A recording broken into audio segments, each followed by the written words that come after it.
Assalomu alaykum, hurmatli podpischilar, aziz do'stlar. Xabaringiz bor, yangi Toshkent loyihasida qadrlab turgan lot 102 bo'limidagi yangi Toshkent Arena nomli stadionimizdamiz. Va bu yana qurilish jarayonlarini yoritib boryapmiz. Mana bugun sizlar bilan mana shu qurilish jarayonida hozirda ishlatiladigan tribuna qismida quyiladigan betonlarimiz, ya'niki skameykalar, o'tiradigan skameykalarimiz betonlari bilan sizlarni tanishtirib o'tamiz. Betonlarimiz mana har bir tribunada, har bir qavatimizda mana shu shaklda, mana shu qatordagi va uzunasi shunga nisbatan uzun va anaqa kaltaligi u yerda quyilgan betonlariga razmer olinib, xuddi shu shaklda quyiladi. Va har bir stupenkada mana tribunamizni har bir lesinchasini, har bir qadamasida mana shunday shaklda maxsus teshiklarimiz qo'yib ketilgan va mana shu har bir teshiklar u yerdagi maxsus teshiklarga mahkamlanadi va bularni ustuna har biridan nasib qilsa o'zini maxsus o'rindiqlari keyin yotqizib chiqiladi. Maxsus o'rindiqlari qo'yib chiqilib, mahkamlab chiqiladi.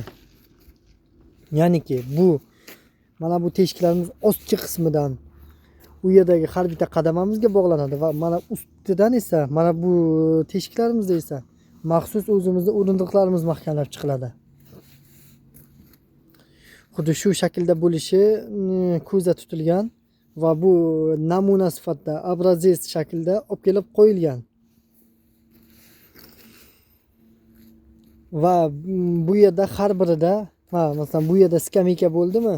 Mana bu yerda mana oraliqda joy qoladi. Odamlar yurishi uchun, ya'niki keyingi etajlarga chiqishi yoki tribunani tark etishi, tribunaga kelishi, joylashishlari uchun o'zini maxsus yo'laklari bo'ladi. Mana shu shaklda.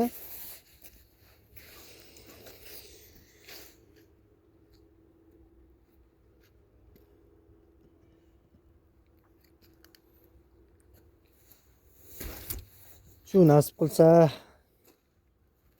ishlarimiz bitaversa, tribuna yerlarimiz dalshi quyilishlari davom etaversa, sizlarni nasib qilsa yana qurilish jarayonlari bilan tanishtirib o'tamiz albatta. Nasib qilsa mana boshlagan eng birinchi blokimiz 25-aprelda tugatilishi ko'zda tutilyapti.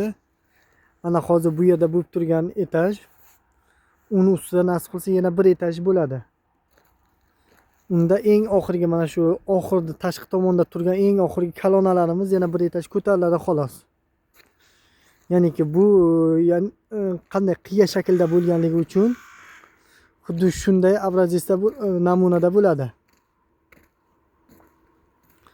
Nasib qilsa ikkinchi kranimiz turgan yerda prezidentskiy tribuna bo'lishi ko'zda tutilyapti. Ya'niki bu yerda prezidentlar, shu futbol federatsiyasi,